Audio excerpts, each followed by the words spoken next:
Welcome back to Total Barnage. Welcome back to another episode. Today's episode is going to be a little bit of a time travel, a time warp going back to the start of Barn Gym. If you are listening to this and you've come straight from the website or an emailing list, then this is going to go through what Barn Gym's all about, who it's for, why, if you would like to join, why this would be a great place for you to work out and to kickstart your health and fitness journey. But then for those that you're listening to the podcast and might not know that on top of all the conversations we have, we also are working, and I have Guy with me, and Guy runs the gym. Guy, hello. Hello, Xavier.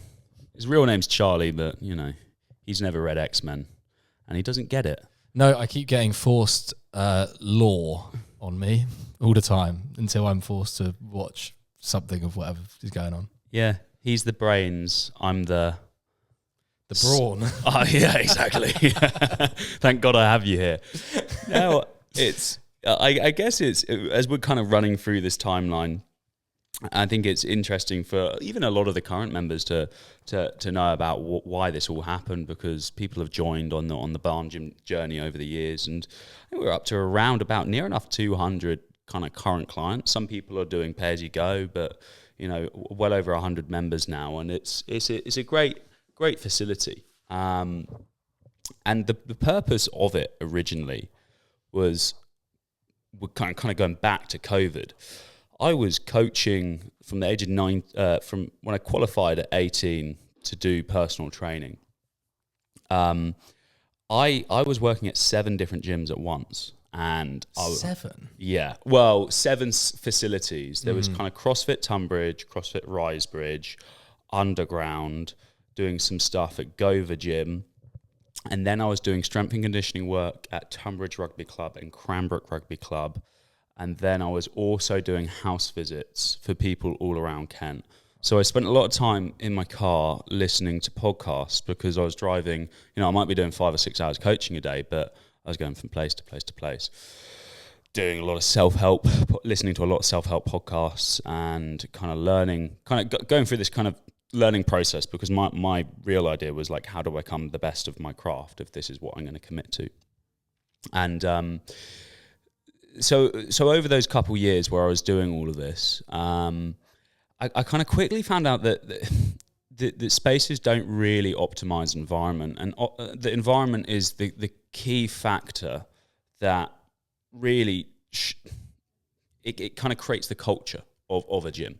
Now, if you're in a dark warehouse type thing in an industrial estate where there's loads of black, dark colours and like metal plates, I mean, it just breeds like more of a power lifter type bodybuilder community. When you talk about environment, are you talking about the actual environment as in like nature, or do you talk about the environment in terms of like the feel, the vibe? Well, I think both, because I think the natural environment kind of starts to affect the culture, let's call it. And I worked at a fantastic gym called Risebridge, which was based on a farm, similar-ish setup to this, but they really didn't utilise the outdoor space as well as they could. I mean, there was the occasional run people did outside, but other than that, they were inside. And living on the farm, I've always been outdoors and really realised how much it helped my mental health. And I've always been a massive advocate for being outdoors and playing rugby my whole life. You're outside training no matter what the weather is. Sport, that's just what you do, and it's the norm. Whereas gym work, not so much. You always want to be inside and it to be warm, and it for the environment to be comfortable, like temperature wise. But I had a bit of a alternative perspective, and COVID hit, and I went back to the drawing board. I had all this work on, and then I had absolutely nothing, and social distancing. And the main thing I saw is people were watching the news too much. They were getting anxious. They were scared. They were fearful. They weren't moving. There was depression, and this uncertainty caused a lot of people to be unhappy, and a lot of people I know who are generally happy, positive people, they were in a fearful state of mind. They were slightly depressed, and they weren't themselves. And where I was thriving, I was able to train outdoors. I had my own set of dumbbells and a barbell. I was going for runs on the farm, exercising outside, and it was just a bit of an epiphany to me, thinking, well, why am I working for everyone else where I don't really agree with their vision of what environment, what a gym environment should be? So I kind of came up with the idea of like, okay, I had a bit of money in the bank account, and I said to Dad, I was like, hey, look, can I just make a small PT studio in the downstairs of the barn building? At the time, there was storage for farm equipment. There was lawnmowers in there, spades, shovels, etc. And it was just a bit of a tip. But there was, at the back, there was a storage room. And Dad we actually had a gym in there, but it was like a home gym, and there was carpeted floors, and it wasn't too great. Yeah, tell us about you mentioned the farm setup. What is that? What does that look like around here? What does it look like for you in terms of passed down through generations? When did your family come to the farm? Yeah, so my grandmother and granddad moved here in 63, I think. Yeah, that's what your mum said. Yeah, 63. So it's been it's 63 years. 63 years. No, 63 years. Sorry. That's why I got Charlie here, help me out with help me out with the maths. So yeah, it's been in the family for a long time. Then Mum bought this house, which is like next to the barn building, in about 97, 96, I think. And then Dad moved in with her, put an extension on anyway. So it's got a lot of a deep emotional connection to this space because it's been in the family for so long. And I love it here. I mean, it's absolutely stunning. The members absolutely love it. But there was a part of me which was like, in COVID, I was working out on my own, I was feeling amazing, and I was enjoying the beauty of the countryside. And I thought, why can no one else have this feeling? Why can't, people should be able to feel this way. And that was kind of the main inspiration. Like, what sort of client am I going to pull into this sort of environment? And it was probably going to be people who were not so comfortable in a normal gym environment. They don't want to go into, Hastings or Tunbridge Wells, into an industrial estate, into an indoor gym where it's all a bit dark and gloomy. Lots of mirrors, lots of people, not much guidance, potentially. And it attracts people who are probably quite confident in that gym space.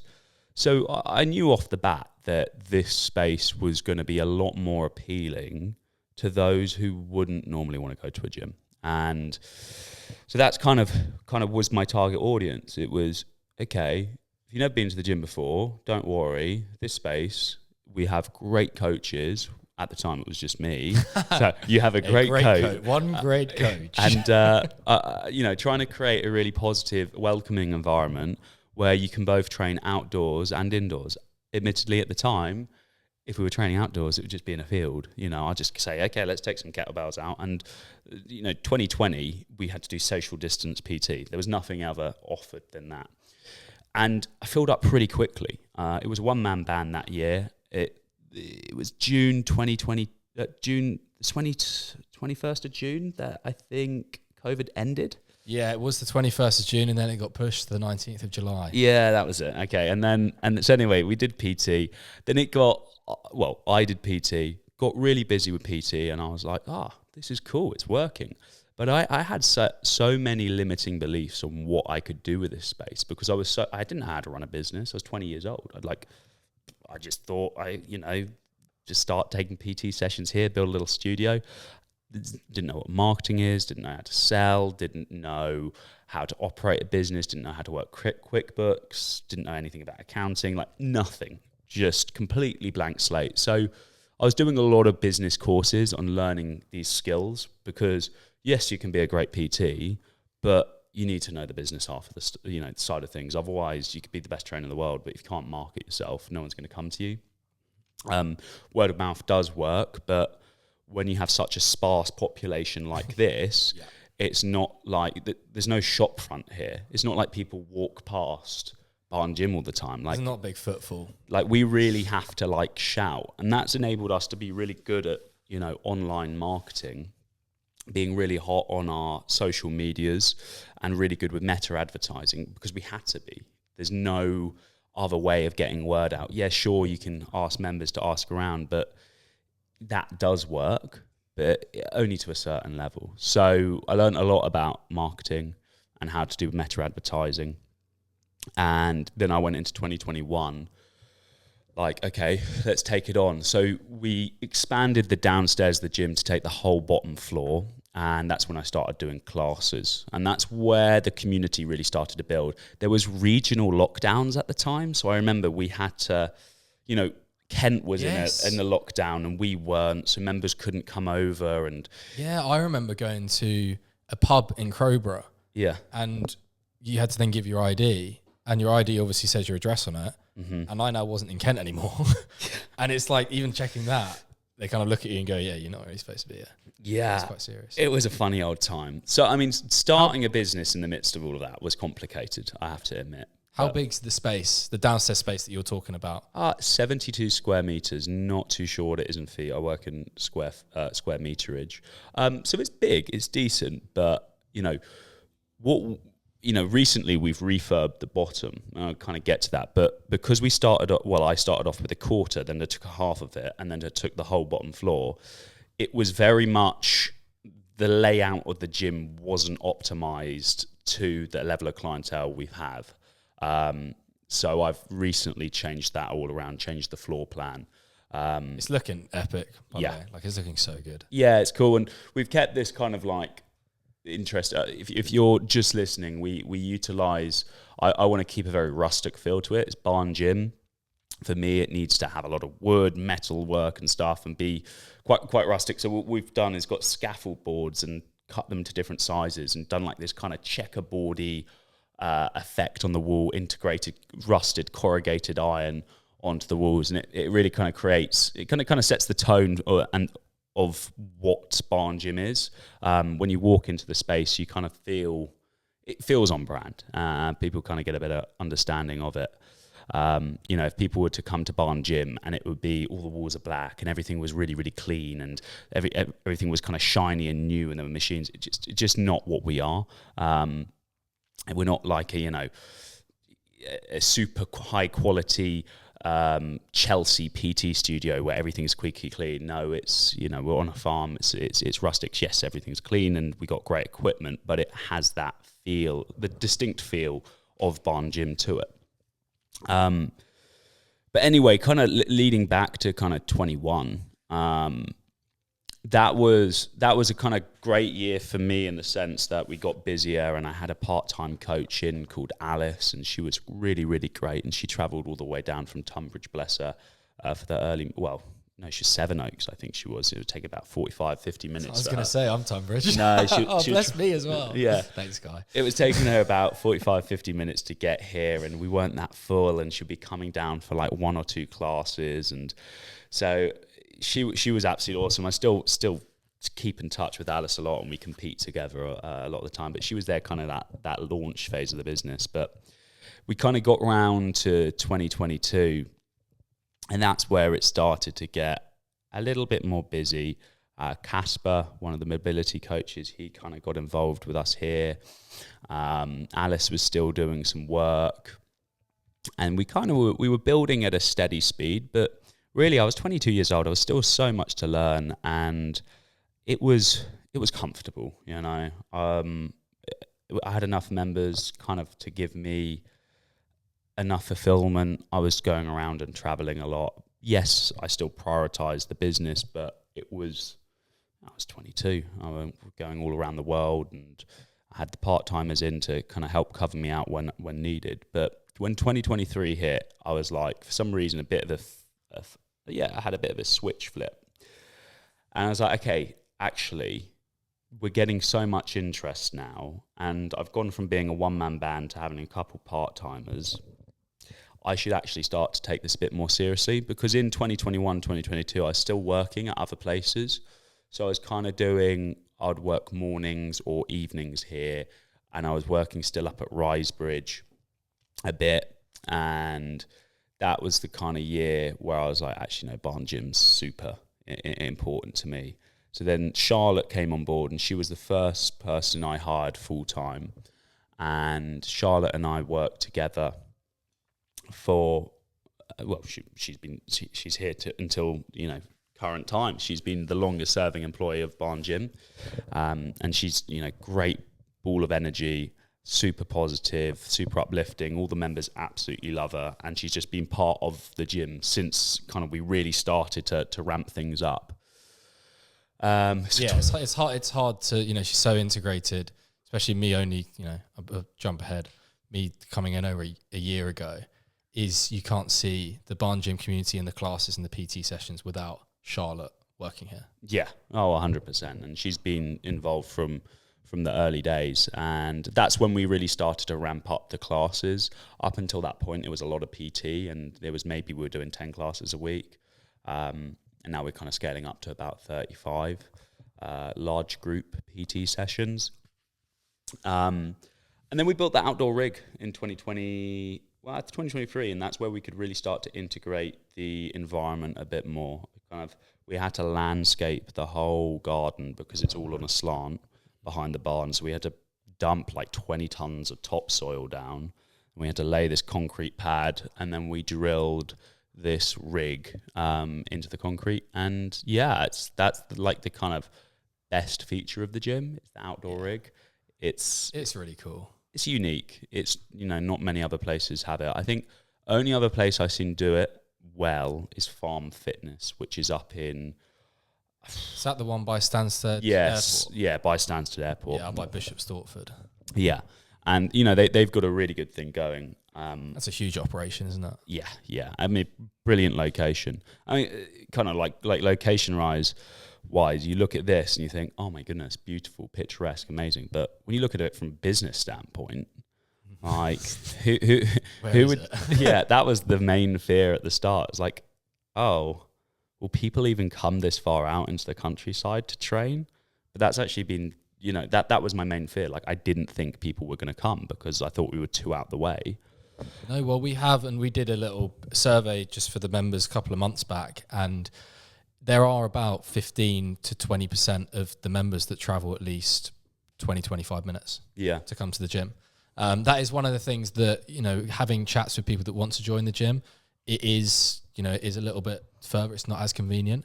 But in the same way, you go deeper into the conversation, and there really aren't many gyms in this area anyway, unless, like you say, you go to Tunbridge Wells or you go to Hastings, which is still going to be, an hour round trip. And getting, going through that 25-minute drive to get a session, you chat to almost everyone here, and it's so worth it to come down for that drive. And I think we also noticed there's like quite a lot of members that we have quite a few people from towards the Hastings direction, where it might be 10 minutes for them to go to the gym to Hastings, but they would rather travel 20 minutes here because of how private it is. Privacy is a big thing for me, and that's why I like to have separate spaces. We are a gym built for people who perhaps don't really have the confidence to go to a big gym. So when we have PT sessions, quite often we have 3 or 4 running at the same time. We will quite deliberately try and separate. We have a PT studio here, we have an outdoor gym, and then we have the indoor gym. So we can try and split ourselves accordingly. So, the privacy is there for you and your client. And we do it very well in the summer because you can pretty much feels like you're the only people at one of the sections of the gym at any given time. Yeah, it's a bit like that kind of cocktail party effect that, you zone on in that conversation that you have. It's very different than a gym, like let's say a commercial gym that I would train at personally, is that you can always hear the conversations around you in another gym. Whereas here, like, you zone in, and then it's only if you really want to look across the other side, you can maybe hear a snippet, but you can have those, what people want to have as kind of those uncomfortable but real genuine chats to fit the environment and the place. Can you go into a little bit of detail talking about the outdoor rig, the scenery, your idea, what you've learned about space versus place, and how you've built this gym on that idea? Well, yeah. So, I mean, this goes all the way back to my A-level geography. There's a, and it's such a funny thing how these things stick. But I actually was quite fascinated by human geography. And one thing that stuck with me was this bloke called Yifu Tuan, who goes over the difference between space and place. And, to any of you listening who've never been to Barn Gym, this is very much a space. It's just purely a location where people work out. It's a geographical point on a map. And how do we change that space to become a place? Well, we add meaning to it. So when you first come down to sessions at the gym, how do you have a greater emotional attachment to it? Now, for me, that is by having really high quality conversations with individuals. So, talking therapy when you're walking. So walking therapy has become very, very popular. And now, we're not therapists. I'm not trying to say that. But why has walking therapy become popular? Because of the lack of eye contact. When you are purely just talking on a walk, you're looking at other environment and you become more open within conversation. So I have found over the years, since kind of coaching clients, when we are in an outdoor environment and when you're training and exercising and the endorphins come up, you have a higher quality conversation. Now, especially when no one else is eavesdropping on a conversation or listening in, you are going to build a greater relationship with your client. You're going to understand their problems better. You're going to understand their desires a little bit better, and you can serve them better. The issue I have is when you're at a corporate or a large gym, you can't have that quality of conversation because, old Billy over there might be listening in, or there might be a bit of anxiety to open up in a public space. So just by being in the outdoor environment, seeing the color green, exercising, having that endorphin release, it allows you to have a better relationship with your trainer, which then allows you to trust them more, allows you to come more consistently, and therefore get better results.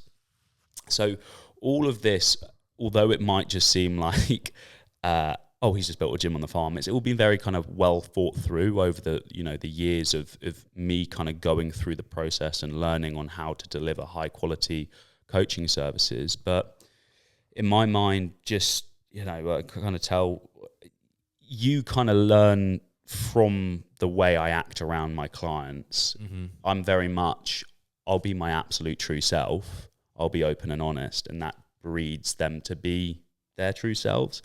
And that's kind of like probably learnt behaviors that Charlotte's had from me, Rob, my mother who works as a coach, you.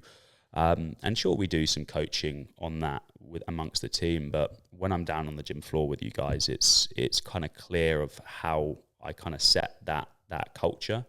And yeah, that transparency, and I mean, the word authenticity is thrown around quite a lot, but just being yourself and being open and having, with the members, especially because it's been built from the ground up, and people have, you've got some members that have been with you since 2021. You've got Carl being with you since Risebridge. Yeah, since I was 18, right? And you have friendships with these people and these members, and that, I think the feeling for a lot of, especially for the demographic that we have here, which you'll have, some people, few people in their 20s, some in their 30s, but mainly the main demographic is that 40 to 65, maybe pushing up to 70 age bracket.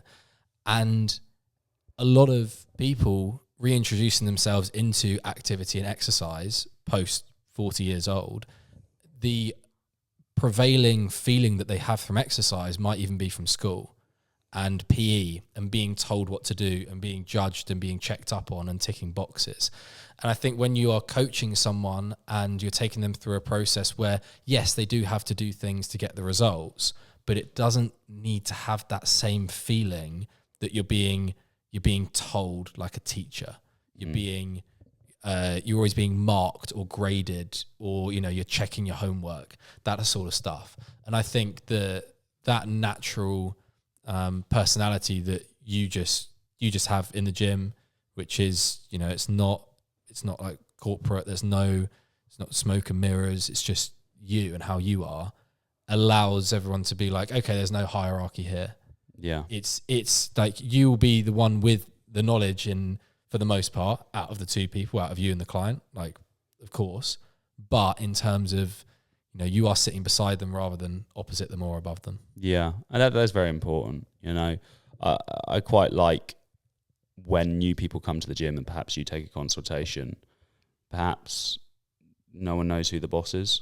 And it's a nice one to kind of blend in. Some people kind of hiding behind the bushes. Yeah, literally, he's hiding upstairs on the computer pretending to work again. But it's for me. It's like, I think real leadership always comes from you got to be in the trenches with everyone, talking to them, understanding how they feel. I never look at kind of people working for me. You're just working with them. They're working alongside me in order to achieve a goal. And the bottom line is we're here to serve our clients, give them the best service possible, help them achieve their goals, help them stay consistent,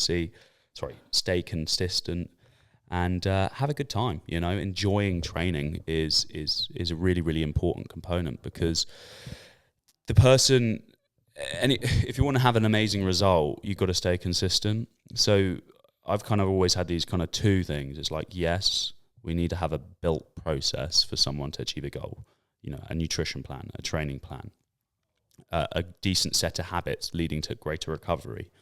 But they also need to enjoy that. So you have that kind of process and you have fun, and they're both as important as one another, because the moment the enjoyment drops and it just becomes something you're dragging yourself to each week, you know, you're never going to get the results. So it's culture is so important to keep clients coming back. How do I make sure that people are laughing at some of my crap jokes each session or each PT? Like, are they laughing? Are they having a good time?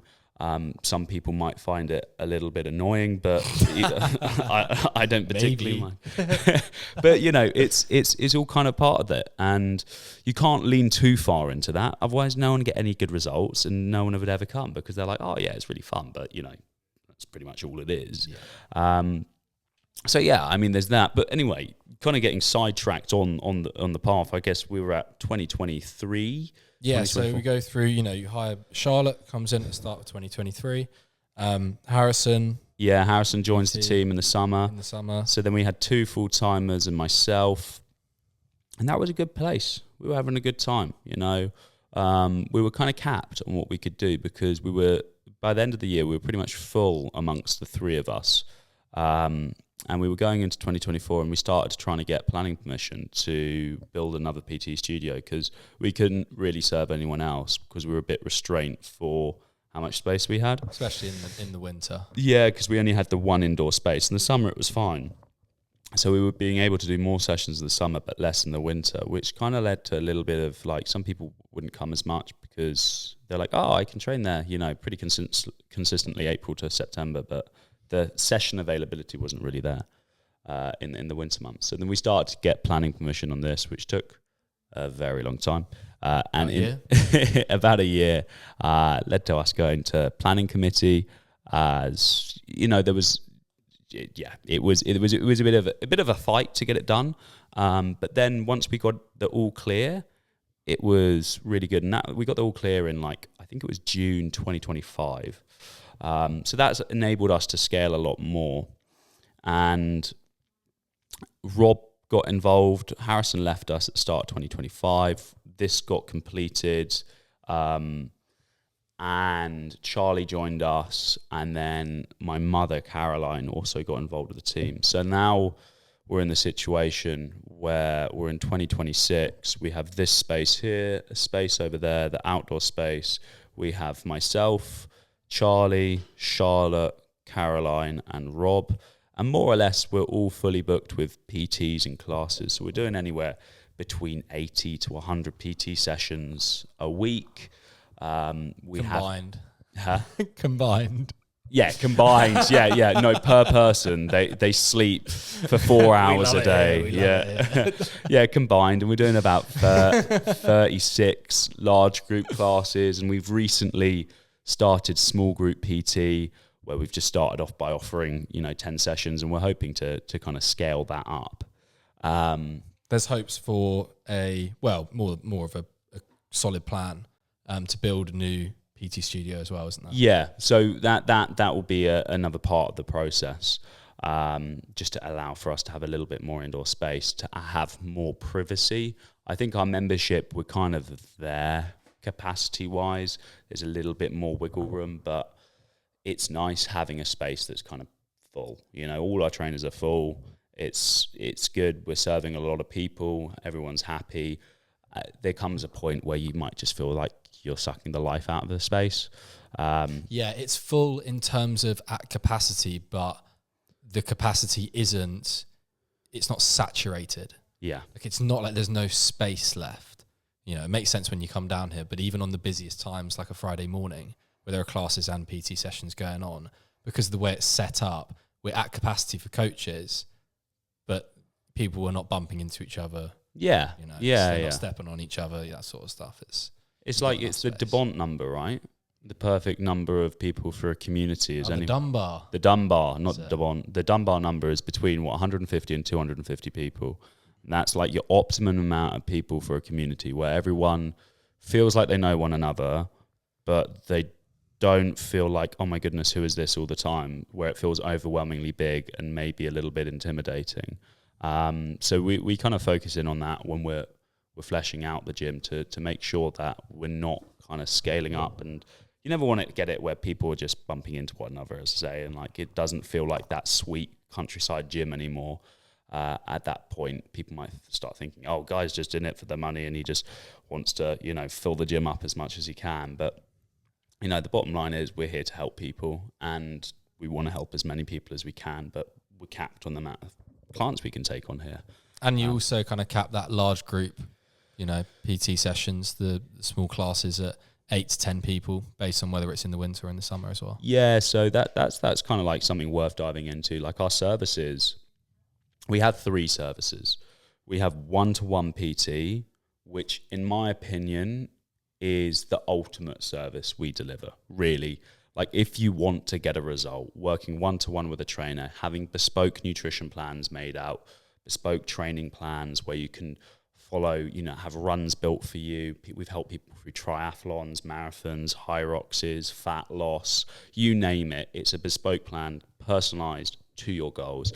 The trainer has, you know, attention on you, not just in the session, but outside of the session. They're checking in with you each week. It is an amazing service. It gets amazing results. It provides all the accountability you need. People doing 1 session a week, 2 sessions a week, 3 sessions a week, whatever it is, you are still getting a very high quality service. And I love personal training, and it's still probably it is the most popular service really at the gym. Although that's strictly speaking kind of revenue standpoints, but members wise, we got about 80 PT clients, but we got about 120 people doing classes.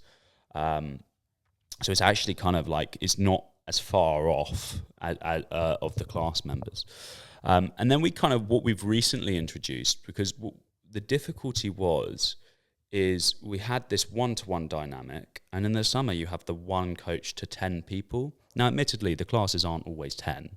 They're quite often, you know, it's 4 or 5 or 6, but sometimes it's 8 or 10. And in the winter, we have to go down to 8 people because the indoor space isn't as big. But it's a bit intimidating going from a one-on-one to a class where potentially you have a lot more people around. So we recently incorporated small group training.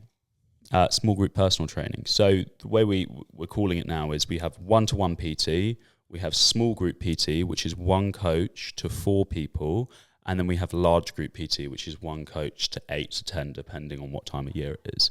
Now, the benefit of the small group is, you know, you're never going to have that many people in the room, and you know you're guaranteed there's going to be maybe 2, 3 or 4 people in the class.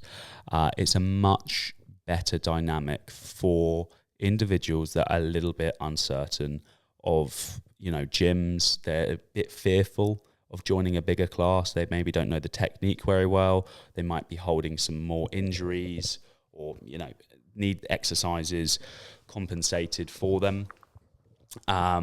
So I really like the small group stuff. And it's that kind of perfect stepping stone from one-to-one to large group. It's that kind of thing in the middle. And a lot of people just stick to it because they really enjoy it. It's that you have a lot more attention on you. You still have that bespokeness in the training plan. Although there is a program you follow, it can be much more easily kind of changed and adapted per individual in the room. And then the large group is great. Like the large group, we've been doing it for years, and it's very, very community driven. And there's different benefits, like it's the accountability from the other members, the friendships you make, having a laugh, having friends you're going to the classes with, etc. Like this sort of stuff, the large group's brilliant for. And I think once you kind of know what you're doing, large group's the best way. And even saying large group, like it's not large. It's not like it's the equivalent of, I guess, like it's the equivalent of the school size at a private school versus like a state school. Yeah. It's like you don't have large group like up in London where, I don't know, you got a Barry's boot camp. Where 40, 50 people in a room. Yeah. It's not even 20. It is that 8 to 10. Yeah. And then in terms of with the large group, the 8 to 10 people, what are the classes that are run? What are the types of classes that are the most popular and the big ones on the timetable? Yeah, so personal training is bespoke, individual for the person. Small group PT, there are sessions that are run which focus on a mix of things within the session, but it's mostly like a hybrid style session. It is, 10 minutes of mobility, 20 minutes of strength training, and then 20 minutes of somewhat conditioning, muscular endurance training, and then cool down. That is the kind of gold standard session. You get your cardiovascular, you get your endurance work, you get your balance, you get your agility, you get your strength and your power stuff all into one session. So we try and wrap it all up, and then that adaptation is made across the 4 accordingly for where they might need to have adjustments made if someone's just had a knee replacement or, whatever it might be. And then the large group, it's much more down for the client choosing what sort of class they want. So we have 3 core classes. We have hybrid, we have strength, and we have conditioning. All of them start with 10 minutes of mobility work and demoing of the movements. Then in the strength sessions, you have 40-minute block of strength training. This is heavier weights, more technical focused, lower rep ranges, focusing on building strength, building power, and building muscle mass, okay? And then you finish the session off with a cool down and a stretch. The hybrid, which used to be the only session we offered because it's the most well-rounded, is 10 minutes warm-up, 20 minutes strength training, 20 minutes of endurance style training. Now, when I say, cardiovascular endurance, it's not just going on a run or going on the rower for 20 minutes. It's still utilizing weights. It's training in ways which maybe aren't as normal. For most, it's like high rep ranges, lower weights, performed at a higher intensity. There might be some agility stuff, some coordination. So a complete mix of exercises in circuit-style structures to kind of keep the cardiovascular up, but also looking at other parts of fitness, and then a cool down at the end. And then conditioning is really, again, the 10-minute warm-up, but then the session itself is more circuits focused. We actually don't program conditioning. The reason we do this is to keep them constantly varied. Conditioning, unless you're training for like a sport, like a run, etc., doing a half marathon, 10K, etc., people who just want to come to improve their cardiovascular endurance, there's so many creative ways you can do this. So we get creative with our classes, especially in the summer. Like we're doing games with our members, and you might have someone in their 70s and someone in their 20s in the same class. And it's just brilliant. Yes, the other day we were throwing slam balls into the tire. Or we're doing games like we're playing bowls, but with medicine balls, and which team wins has to do a certain amount of squats. So it's kind of, again, it's kind of making cardio a little bit more fun. And my Saturday morning classes, the conditioning on Saturday morning, is always fully booked throughout the summer because, I say, look, we're going to do 20 minutes of serious circuits, okay, and then I promise you we're going to do 20 minutes of, interesting, fun cardio. Games. Earn your fun. Yeah, exactly. And so, those are our core classes. It's the hybrid, the strength, and the conditioning, and they all people love each one of them, but they generally go for a bit of a mix, and the programming is more the choice of the large group member rather than what the coach tells you to do, what will be best. Yeah, I think when, initially when anyone joins the gym, we like to have a good chat through with the members and get to know them to not a really deep level, but a deep enough level to understand, what they would benefit the most from, and then also what process would be best for them. I think one thing, especially for the demographic of 40s, 50s, 60s, is coming in and doing a little refresher technique session, or doing a couple of one-to-one sessions first to build the confidence to then go into those, the small and large groups, and then, giving them advice, but that is it is the more general stuff in the classes and the more bespoke stuff in the PTs, as you say.